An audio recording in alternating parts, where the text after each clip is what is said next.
अगला सवाल दिया हुआ है हमें कि 2x माइनस 7 का whole cube minus 5 minus x का whole cube minus 27 2 minus x का whole cube is equal to this. तो बताना है कि वैल्यू हमारी एक्स स्क्वायर प्लस 1/x² की वैल्यू क्या होगी। तो देखिए इस एक्सप्रेशन को देख के हमें महसूस हो रहा है कि भाई यहाँ भी हमें क्यूब है, तो कुछ हम ऐसा सोच सकते हैं a cube b cube c cube, अगर आप ध्यान से देखें।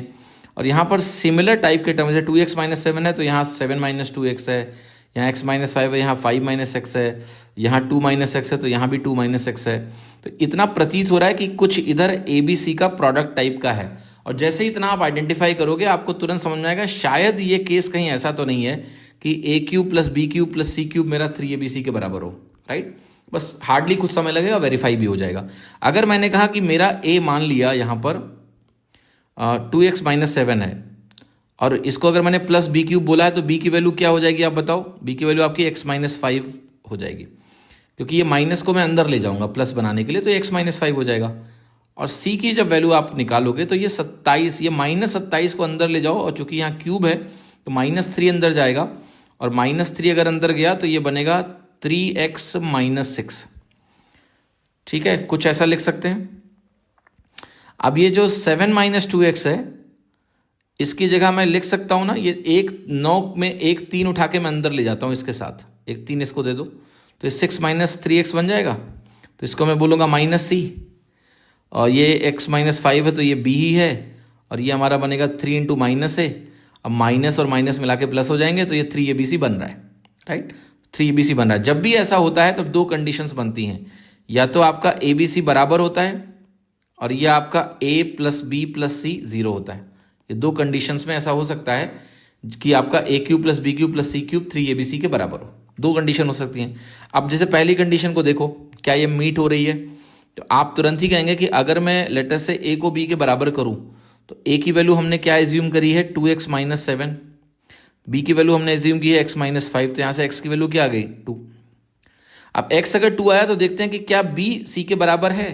तो अगर आप b c को बराबर करोगे, लेट से यहाँ पर आते हैं, ये तो हमने a को b के बराबर करके निकाला। अगर हम b को c के बराबर करेंगे तो आप कहोगे यहाँ से जो वैल्यू आ जाएगी b को c के बराबर करने में वो आएगी 2x बराबर 1, 2x बराबर 1, x की वैल्यू 1/2 आ गई, यानी ये गलत हो गया केस। यहाँ पर a b c तीनों बराबर होने चाहिए, लेकिन a और b कब बराबर है 2 पर, और b और c कब बराबर है 1/2 पर, यानी सेम वैल्यू पे a b c बराबर नहीं है, यानी ये केस होगा नहीं। एग्जाम में हमेशा ध्यान रखिएगा, पहले यही वाला केस चेक करना होगा।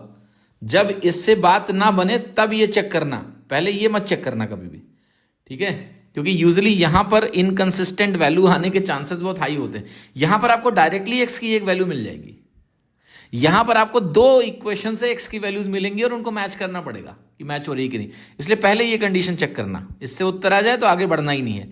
अब a प्लस बी प्लस सी अगर मुझे 0 करना हो तो देखिए कितना सरल है, क्योंकि मैं कहूंगा कि भाई a मैंने माना है 2x माइनस 7, तो 2x माइनस 7 हो गया। b हमने माना है x माइनस 5, तो x माइनस 5 हो गया। c हमने माना है 3x माइनस 6, इसकी वैल्यू मुझे 0 करनी पड़ेगी। टोटल करेंगे 2 1 3 3 6, 6x बनेगा, और माइनस ये 18 हो गया बराबर 0। यहां से आपको मिला x इज इक्वल टू 3। अब x अगर 3 आ गया तो मुझे एक्स स्क्वायर प्लस 1/x² निकालना है। तो एक्स स्क्वायर की वैल्यू हो गई 3 स्क्वायर, और 1/x² हो गया 1/3²। तो ये हो गया 9 प्लस 1/9 हुआ।